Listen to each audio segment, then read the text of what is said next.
Hello there. This is our next math lesson. We're going to be looking at Unit 6, Lesson 7, so 6.7. Let's just get into our goal here right away so we get to our work.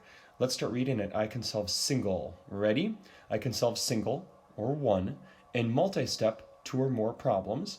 So we're just going to be doing word problems that either have one step or two or more steps, multi-steps, using multiple strategies, so that's many different ways or methods, and models like pictures or number lines involving addition, subtraction, multiplication, and division, while relating or connecting addition to subtraction and multiplication to division.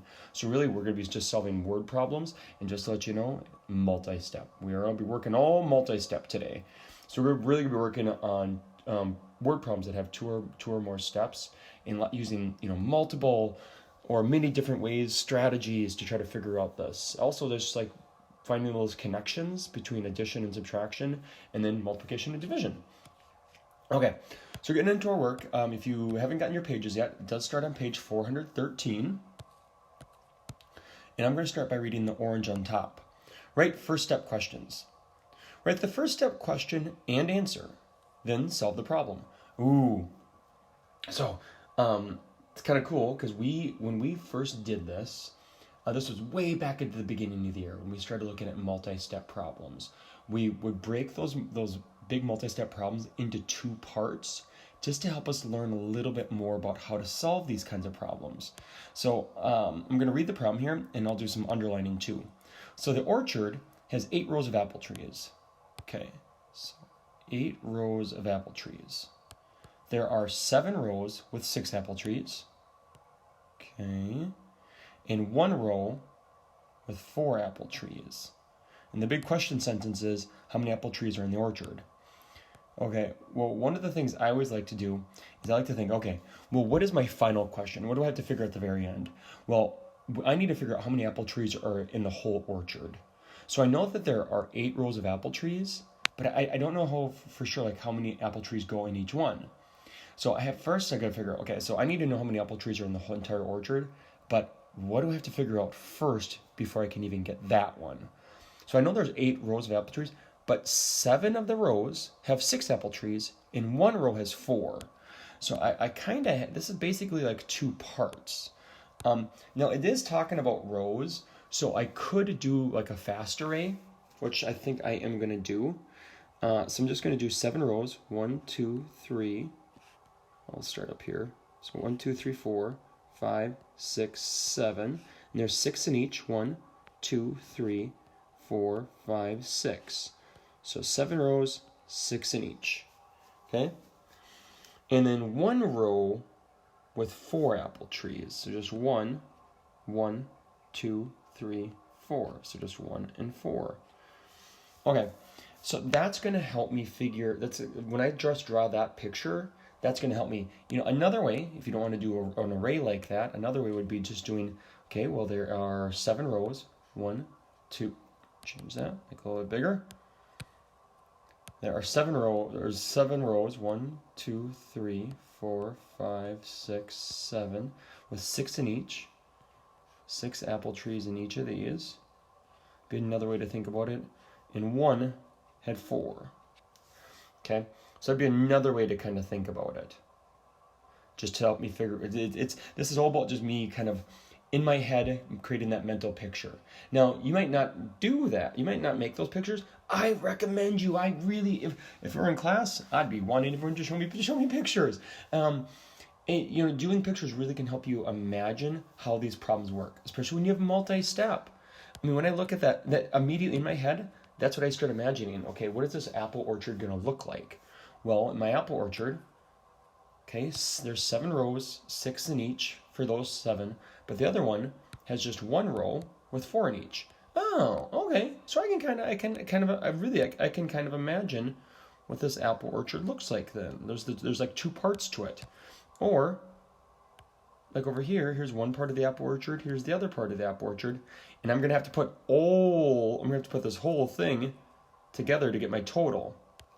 Or same here, I'm gonna have to put both of those 2 pieces together to get my whole total. So when I think about, okay, what's my first step question?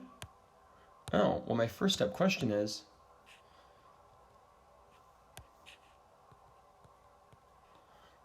Yeah, we'll do this. Here we go. How many trees are in 7 rows? I'll erase that. I'm going to keep it on this first line here.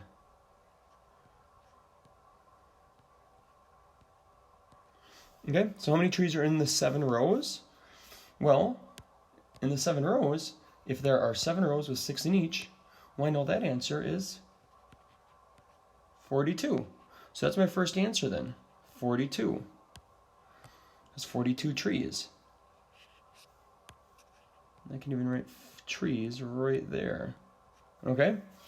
Now I have to use that part to get my second part. Because then my second part, there's 1 row with 4 apple trees. Well, 1 times 4 is 4. And so I can do 1 times 4 plus my 42, because my second one was 1 times 4, 1 row with 4 in each, and then I had 42 in my that first kind of section. So 1 times 4 is 4, plus 42 is 46 trees. Okay, if you want to go back and just rewatch that first part, please go back and rewatch this first part. Just make sure you have those. Remember, you need your first step question with an answer. Then you use that to actually solve the problem. So how many apple trees are in the orchard? That's how I get my last one. Because I had 42 in the first part. And my second part was just 1 row with 4, such as 1 times 4, plus my 42. You know, I could have also written my equation like this. 42 plus 1 times 4 equals, because I have to do my 1 times 4 first. Remember, when you do order of operations, parentheses first, then multiplication and division, then addition, subtraction. So I could have done it either way. So look at just multiple strategies all the time. Trying. Okay, so but remember, I guess the biggest thing here though is 46 trees as my answer. Okay, now I'm going to go to number 2, and that's going to be my last one I'm going to show you on this one, and then you're going to be doing number 3, 4, and 5. Okay, let's take a look at this next one. So Ms. Hayes bought 4 packs of pencils with 10 pencils in each pack. Okay. She divided, I'm going to underline that, the pencils evenly among her 5 children. How many pencils did each child get? So now I'm thinking again. Okay. So Ms. Hayes bought 4 packs of pencils. Well, right away in my head, I'm just thinking, okay, well, I'm going to draw a picture. So there's 4 packs of pencils. And it says 10 in each pack. Okay. Then it says she divides them evenly among 5 children. I'm not going to do that part yet. I mean, I know eventually there are going to be 5 kids then. 1, 2, 3, 4, 5. But I need to know how... Well, that's my question there. I don't know how many pencils she has. I know she has 4 packs of pencils with 10 in each. And then she divides them with her kids. Well, that's my first step question right there then. How many pencils does she have?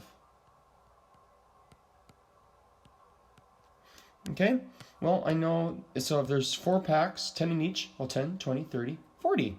Or 4 times 10 is 40. So she has 40 pencils. Then the second part is she divided the pencils evenly among her 5 children. How many pencils did each child get? Well, that was my second part of my picture here. Here's her 5 kids. I have to split 40 evenly. Gotta think. We're gonna do 40 evenly. You know what? Well, if I know that 40 divided by 5, well, I know I can also think about it like I'm going to connect my multiplication and my division, because 40 divided by 5 equals something. Well, 5 times something equals 40. Because, one thing I could do is I have 40. I could start counting 1, 2, 3, 4, 5, 6, 7, 8, 9, 10, 11, 12, 13, 14, 15, 16, 17, 18, 19, 20, 21, 22, 23, 24, 25, 26, 27, 28, 29, 30, 31, 32, 33, 34, 35, 36, 37, 38, 39, 40. Okay, and I can see here there's 1, 2, 3, 4, 5, 1, 2, 3, 4, 5, 6, 7, 8. Well, there's 8 in each. So I could do that, and then just double check. 1, 2, 3, 4, 5, 6, 7, 8. Yep, 8 in each. So I split my 40 into 5 groups. The other thing is I did know that 5 times 8 equals 40. So over here then, if I knew that she had 40 pencils, divide them by 5 equals 8 pencils. Each kid gets 8 pencils. So go back, rewatch that if you need to, but you can see I'm trying to show multiple different ways to solve these problems. That's one of the big things is multiple strategies, lots of different ways to solve these problems. I am going to just read these 3 problems really quick, and then you're going to go and solve these yourself. Number 3, Kylan made 30 necklaces and gave away 6. And then we're going to do some underlining quick. She made 30 necklaces, gave away 6. She put the rest in 4 boxes with an equal number in each box. Okay. I'm going to divide in there. How many necklaces were in each box? Okay. Libby had 42 vacation pictures and 12 birthday pictures. Okay. She put an equal number of pictures in 9 photo folders. Cool. My last question is, how many pictures did you put in each folder? Okay. And then number 5, Mr. Serta bought 9 boxes of tiles. Each box had 8 tiles. He used all but 5 of the tiles. Oh, how many tiles did Mr. Serta use? Okay, we can come back and check my thinking. I hope you use some pictures. Pictures really help. I mean, that's what in my head when I think about math, I think about pictures. And so those pictures really are going to help. Okay, and just make sure for each of these problems, you need to write down your first step question first with an answer, and then use that to get your final answer. Okay, I will see you all very soon. Bye.